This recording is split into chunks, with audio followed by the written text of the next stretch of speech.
Hi friends, ഇന്ന് നമുക്ക് വന്നിട്ടുള്ളത് സാംസങ്ങിൻ്റെ A33 5G സെറ്റാണ്. ഇതിൻ്റെ കംപ്ലൈൻറ്റ് ലോഗോയിലാണ്.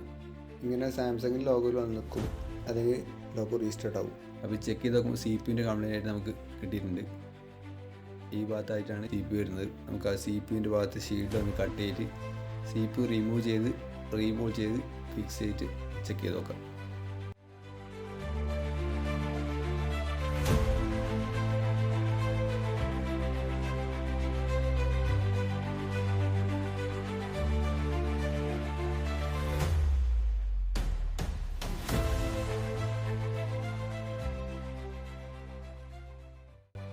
അങ്ങനെ CPU റീഫിക്സ് ചെയ്തു, നമ്മൾ സെറ്റ് ഓൺ ആയിട്ടുണ്ട്.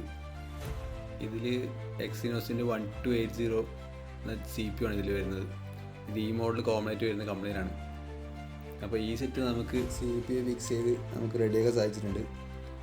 അപ്പോൾ കസ്റ്റമറുടെ ഡാറ്റ കാര്യങ്ങളൊക്കെ നമുക്ക് റിക്കവറി ചെയ്യാൻ പറ്റിയിട്ടുണ്ട്.